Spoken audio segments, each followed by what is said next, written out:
I mean, it is a pride we have as a union, the milestone that we have today. The last year, when we have special delegate conference, we were saying, Nakumicha must go. But today, in our annual delegate conference, we are saying Duale must come.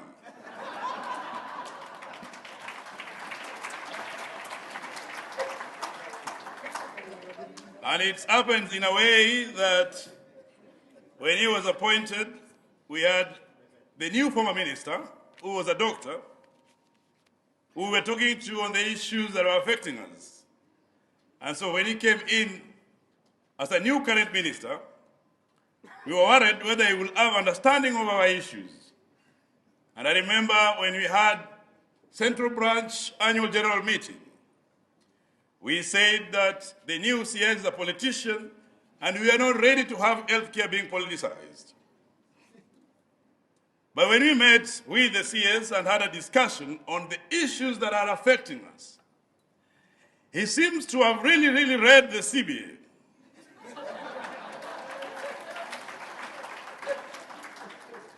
He seemed to have noted the trends of our strikes and the issues that we were having. So instead of having 2 hours meeting or 3 hours meeting, on 10th of April, we had a 10-minute meeting. We were actually addressing the press after him explaining to us what we needed with chairman and the deputy secretary. That tells you why we, for the first time, seeing the need to implore the aspect of dialogue. Because we have been on the streets. And we know very well how to be on the streets. We have been at home on strikes, and we know how to bargain when we are at home. And therefore, when somebody demonstrates intention to implement our issues, we have to give them time to show us the actions.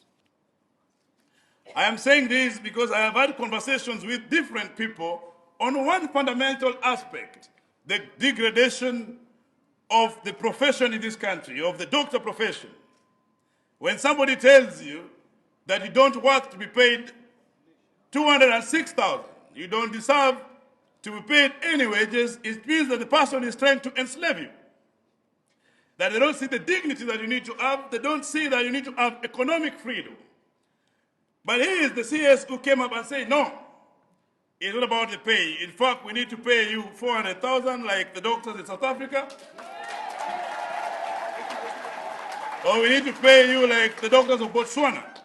So I can tell you that the engagement we are having today is that we should continue together with the governor of Mombasa, who I asked today to go and implore on the Council of Governors that our new CBA negotiation for the year 2025-2029 need to anchor that aspect of the inflation, that we should not anymore, after today, talk about the intern wages.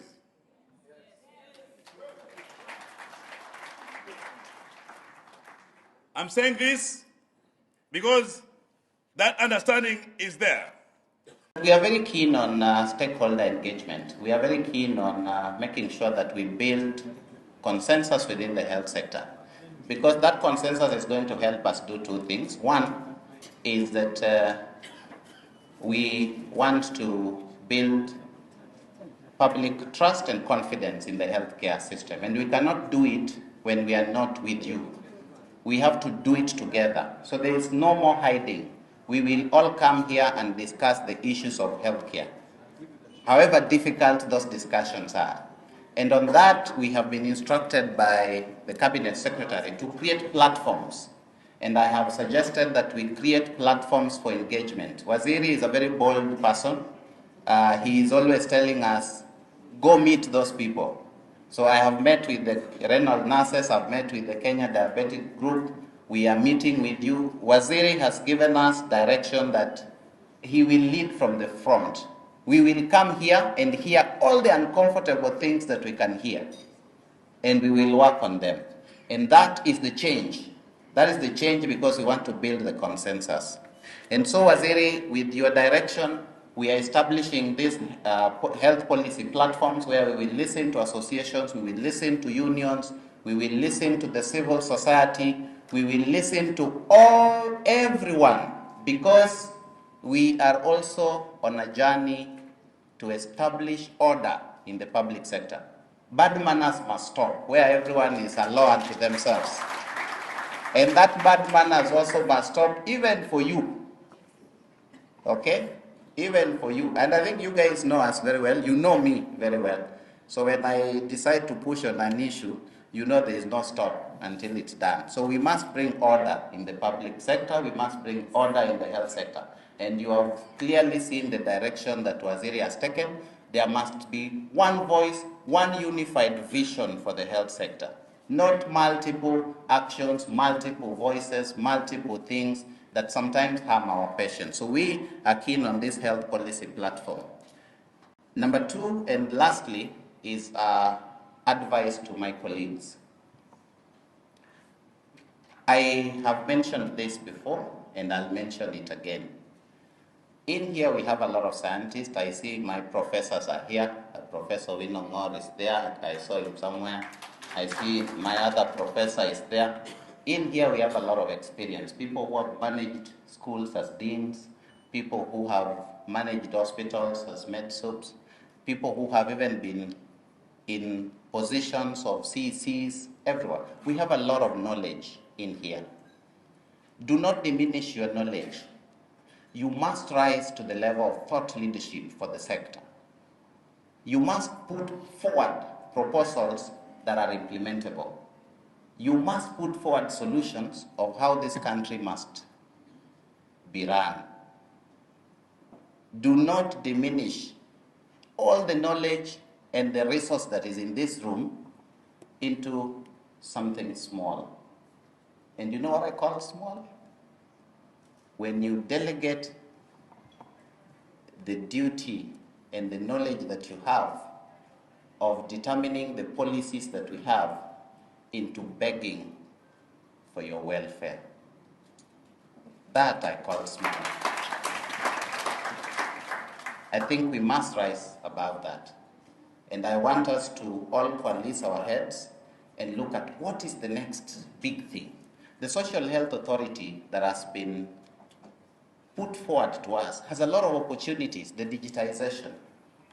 We have doctors right now unemployed, and I was talking to my professors last week, and I was asking them, you can't call yourself very successful as a professor with a clinic when your younger colleagues are not employed. What's your solution? What's your knowledge? What are you putting forward as a policy? Because the only solution can't be that the government has failed. That surely can't be the only solution. We must look at the context of the healthcare system. We must understand what we need to do. And then with the leadership of the Cabinet Secretary, we will help you do three things. One, we will help you align those your thoughts with the government policies. We will help you align it with the resource envelope. And number three, we will help you make it sustainable. But you must bring the thought leadership. You must bring the reports. You must bring the idea.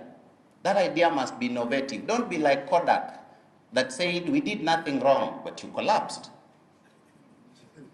So you can sit all in this room and discuss after ourselves and say that we did nothing wrong, it is the minister. But your doctors are not employed. You can keep pointing fingers as much as you want to point fingers, but your patients are not getting the care. But your profession is losing the trust. I leave it up to you, colleagues. Rise above the little. Rise above the little. It's our time to change healthcare now.